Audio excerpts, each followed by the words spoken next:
चलिए ये मेरे प्यारे छात्र, आज का वीडियो खास होने वाले हैं और आज की इस वीडियो में हम बात करने वाले हैं मॉडल सेट 5 का फिजिक्स का प्रश्न। तो कल जो हम आप लोगों को बताए थे फिजिक्स का प्रश्न वो था मॉडल सेट 4 का। तो जो भी छात्र मॉडल सेट 4 का प्रश्न नहीं पढ़े थे तो वो कल वाले वीडियो में पढ़ सकते हैं। तो आज के इस वीडियो में बताने वाले हैं मॉडल सेट 5 का फिजिक्स का प्रश्न। और ये प्रश्न आप सभी छात्र एवं छात्राएं के लिए बहुत ज़्यादा खास और बहुत ज़्यादा महत्वपूर्ण होने वाला है। तो सभी छात्र से ना हाथ जोड़कर मैं निवेदन है कि इस वीडियो को शेयर जरूर करें मेरे प्यारे छात्र, क्योंकि यही वीडियो है जो आप लोग को एग्जाम हॉल में 100 मार्क ला सकता है। आप लोग कृपया इस वीडियो को जरूर देखें मेरे प्यारे छात्र, ना देखें बेसी। और यही प्रश्न ऐसा है जो आप लोग को रट्टा नहीं मारना है, बस दिमाग में बैठाना है। तो सबसे पहले मैं बता दूं मेरे प्यारे छात्र को आप लोग के क्या करना है, तो मेरे चैनल को सब्सक्राइब बिल्कुल भी नहीं करना है, बस वीडियो को देखना है। और उसके बाद वीडियो को देखने के बाद अगर आप लोग को वीडियो अच्छा लगता है उसके बाद चैनल को सब्सक्राइब जरूर करिएगा। तो चलिए मेरे प्यारे छात्र इस वीडियो को हम स्टार्ट करते हैं। प्रश्न क्या कह रहा है कि मुक्त आवास निर्वात की विद्युतशीलता क्या होती है। प्रश्न कहता है कि मुक्त आवास निर्वात की विद्युतशीलता क्या होती है। छात्र देख लीजिए, प्रश्न वही कर रहा है कि मुक्त आवास निर्वात की विद्युतशीलता क्या होती है। या तो 1 से कम परंतु शून्य नहीं होगी, मतलब कह रहा है कि 1 से कम परंतु शून्य नहीं होगी। Option number c. चलिए अगला का बात करते हैं। तो अगला आपका आता है दूसरा नंबर में। दूसरा में क्या कह रहा है कि परावैद्युता की विमाएं क्या होगी। प्रश्न कर रहा है कि परावैद्युता की विमाएं क्या होगी। प्रश्न वही है, बस इसका टॉपिक अलग होता है। तो परावैद्युता की विमाएं क्या होगी, इसका हो जाएगा A2T4M-1L-3। क्या कह रहा है कि A2T4M-1L-3, ऑप्शन नंबर ए। चलिए अगला हम देखेंगे। अगला आपके सामने आ रहा है 3 का। तो 3 का देख लीजिए, इसमें चित्र की बात हो रहा है जो कि हम चित्र नहीं बनाए। तो आप लोगों को क्या करना है, आप लोग अपना बुक में देख करके चित्र बना लेना है। तो प्रश्न कहता है कि दिए गए चित्र में ए और बी, चलिए कोई भी चित्र है इसको हम ए और बी मान लेते हैं, ठीक है। इसके बीच की समतुल्य धारिता क्या, इसके बीच की समतुल्य धारिता क्या होगी। तो चलिए हम देख लेते हैं। प्रश्न कह रहा है कि दिए गए चित्र में ए और बी के बीच समतुल्य धारिता क्या होगा। तो इसका हो जाएगा 3/2। इसको मान लेते हैं हम 3 और इसको मान लेते हैं 2, इसका हो जाएगा 3/2। तो इसका आंसर आ जाएगा आपका 3 का बी नंबर, 3/2। चलिए अगला देख लेते हैं। अगला आपका आता है 4 का कि विद्युत परिपथ की शक्ति क्या होती है। याद रखेंगे, प्रश्न कहता है कि विद्युत परिपथ की शक्ति क्या होगा। तो विद्युत परिपथ की शक्ति हो जाएगा आपके सामने V²/R। ये मतलब इसका जो है ना परिपथ की शक्ति का बात कर रहा है, तो ये इसका फॉर्मूला हुआ। और V²/R जो दिया हुआ है इस पर आप क्या कहते हैं हिसाब बना सकते हैं। तो ये इसका फॉर्मूला हो गया, विद्युत परिपथ की फॉर्मूला क्या हुआ V²/R। इसका आंसर आज क्या आ जाएगा, ऑप्शन नंबर सी। चलिए अगला देख लेंगे हम 5 का। 1 ओम के समतुल्य क्या होगा। ये भी एक फॉर्मूला हुआ जो कि आप लोग के एग्जाम में 5 नंबर पूछा जाएगा फिजिक्स का। तो उसमें से आप लोग को ये जो है ना फॉर्मूला उस पर बैठाना है और आंसर बनाना है। तो कह रहा है 1 ओम समतुल्य होता है। तो चलिए हम देख लेते हैं कि 1 ओम 1 वोल्ट बटे एम्पियर होता है। 1 वोल्ट बटे एम्पियर होता है। ऑप्शन नंबर ए लगाएंगे कि 1 ओम समतुल्य है तो 1 वोल्ट बटे एम्पियर, ऑप्शन नंबर ए। चलिए अगला देख लेते हैं हम। अगला आपका आ रहा है 6 नंबर में। 6 में कह रहा है कि एसआई मात्रक में चुंबकशीलता की इकाई क्या होता है। प्रश्न कह रहा है कि एसआई मात्रक में चुंबकशीलता का मात्रक मतलब इकाई क्या होता है। इसमें भी क्या कर रहा है, हम फॉर्मूला बता रहे हैं। तो ये सब फॉर्मूला ऐसा है जो आप लोग को एग्जाम हॉल में क्वेश्चन मतलब उसका हल करने में आप लोग को काम आएगा। तो ये सब प्रश्न को क्या करना है, बस रट्टा मारना नहीं है, इसको बस याद करना है। तो प्रश्न कहता है कि एसआई मात्रक चुंबकशीलता की इकाई क्या होता है। ये होता है हेनरी बटे मीटर। क्या होता है, हेनरी बटे मीटर। ऑप्शन नंबर सी लगाएंगे, हेनरी बटे मीटर। नेक्स्ट की बात करें तो नेक्स्ट आपका आता है 7 नंबर प्रश्न में। 7 में कह रहा है कि किसी परिपथ में कुल धारा 5% और धारा ग्लोवेनोमीटर से प्रवाहित हो जाती है। यदि ग्लोवेनोमीटर प्रतिरोध जी हो तो संट का मान क्या होगा। अब यहाँ पर संट का मान बता रहा है। अगर आप लोग को एग्जाम में पूछ दिया संट का मान क्या होता है तो आप लोग को घबराना बिल्कुल भी नहीं है। तो चलिए हम दोबारा से प्रश्न पढ़ते हैं कि किसी परिपथ में कुल धारा का 5% धारा ग्लेवेनोमीटर से प्रवाहित हो जाती है। यदि ग्लेवेनोमीटर का प्रतिरोध जी हो तो संट का मान क्या होता है।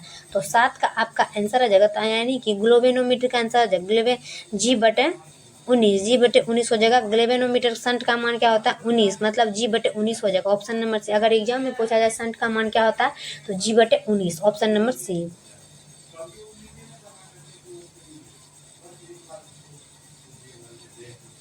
चलिए अगला देख लेते हैं।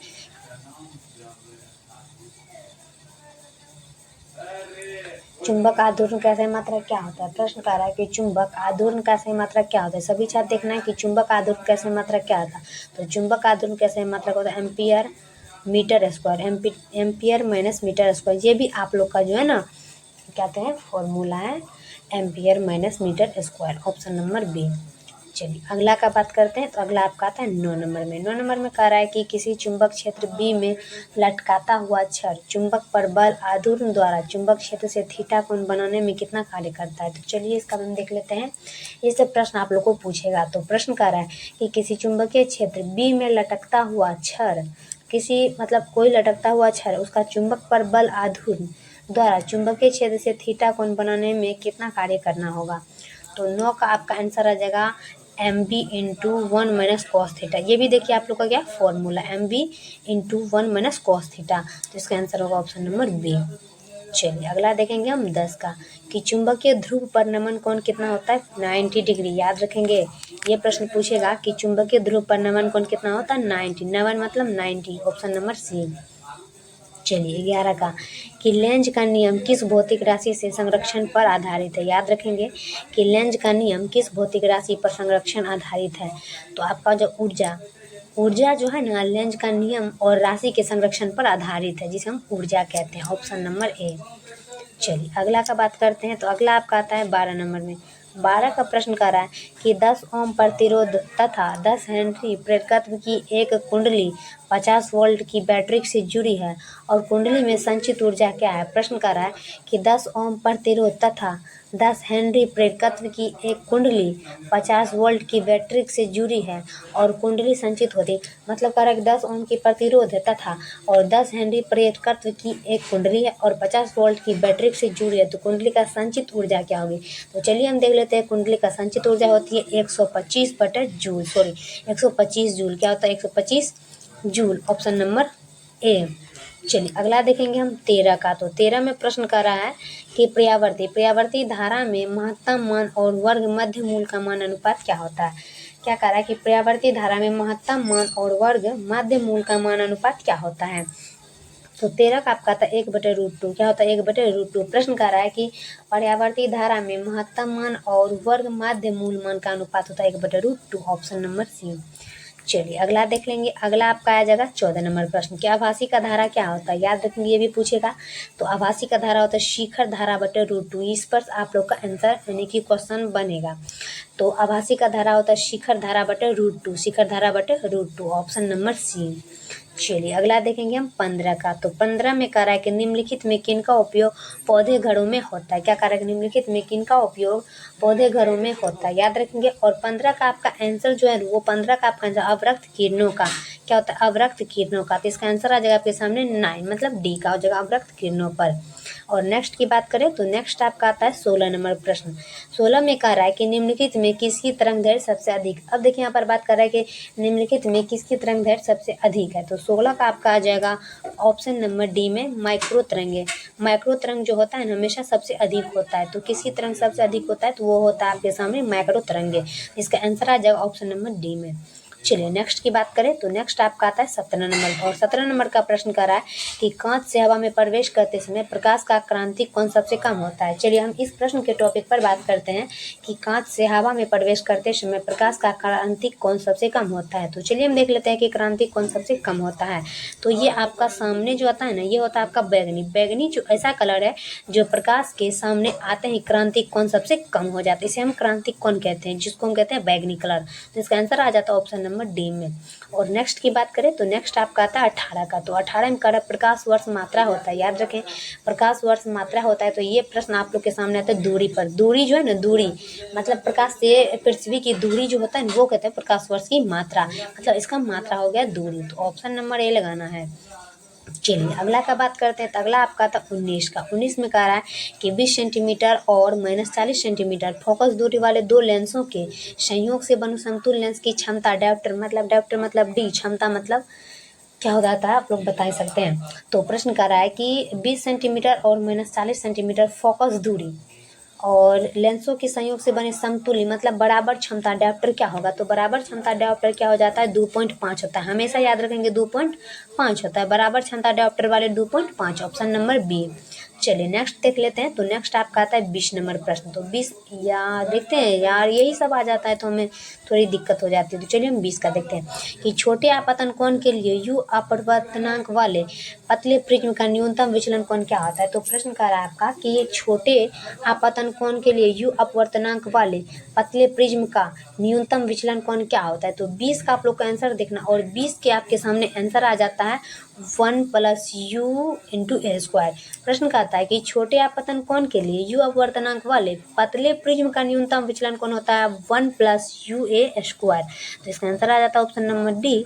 और अगला का बात करेंगे मेरे प्यारे छात्र। तो अगला जो आप लोग का प्रश्न आता है, देखिए मेरे प्यारे छात्र, हम आप लोग के लिए जो नंबर 1 चैनल है, तो नंबर 1 चैनल का आप लोग को पता होना चाहिए। तो आरती शर्मा एस क्लासेस +2।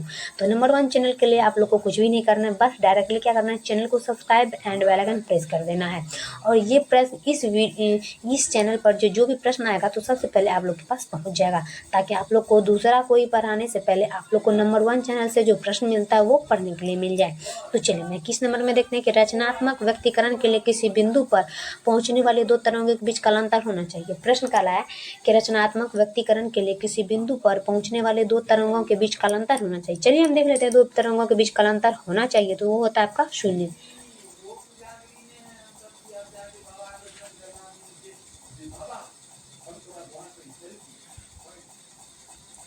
तो प्रश्न कहता है कि रचनात्मक व्यक्तिकरण के लिए किसी बिंदु पर पहुंचने वाले दो तरंगों के बीच का कालांतर होता है हमेशा 0। तो इसका आंसर आ जाएगा ऑप्शन नंबर ए।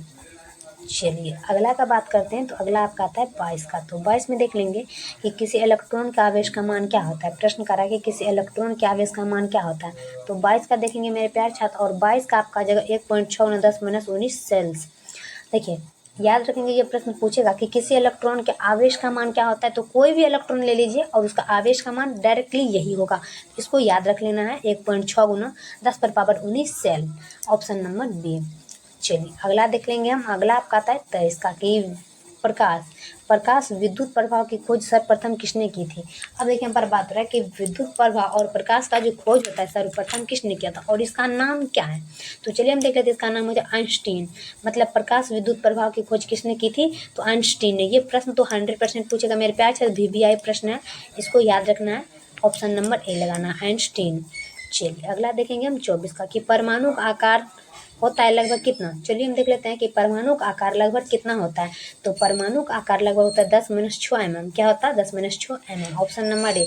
याद रखेंगे इस प्रश्न को कि परमाणु का आकार जो है ना हमेशा 10⁻6 mm ही होता है। अगर कोई कह दे आप लोग को कि परमाणु का आकार कितना होता है, तो आप लोग ये मत कहना कि 10⁻8 mm, 10⁻10 और 10⁻10, तो नो, इसका mm यही होता है कि 10⁻6 mm, ऑप्शन नंबर ए। चलिए अगला देखेंगे हम 25 का। अगर आप लोग किसी भी छात्र एवं छात्राएं को गुमराह करना चाहते हैं तो आप लोग किसी तरह का प्रश्न पूछ करके आप उन्हें गुमराह कर सकते हैं। तो चलिए हम देख लेते हैं 25 का कि हाइड्रोजन स्पेक्ट्रम की लाइमन श्रेणी पड़ती है। क्या करा है, हाइड्रोजन स्पेक्ट्रम की लाइमन श्रेणी पड़ती है। तो 25 का देखना है, और 25 का आपके सामने आता है परावैंगनिक क्षेत्र। मतलब परावैंगनिक क्षेत्र ऐसा है जो हाइड्रोजन स्पेक्ट्रम की लाइमन श्रेणी पर पड़ती है। मतलब प्रश्न जो वही रहता है, बस इसका आंसर और टॉपिक अलग रहता है। तो स्पेक्ट्रम का जो लाइमन श्रेणी होता है वो किस पे पड़ता है, वो परावैंगनिक क्षेत्र पे पड़ता है। तो इसका आंसर क्या आ जाता है, इसका आंसर आ जाता है ऑप्शन नंबर सी। चलिए 26 का देखेंगे। तो 26 का आपके सामने आ जाता है एक AMU के तुल्य ऊर्जा क्या होती है। क्या करें,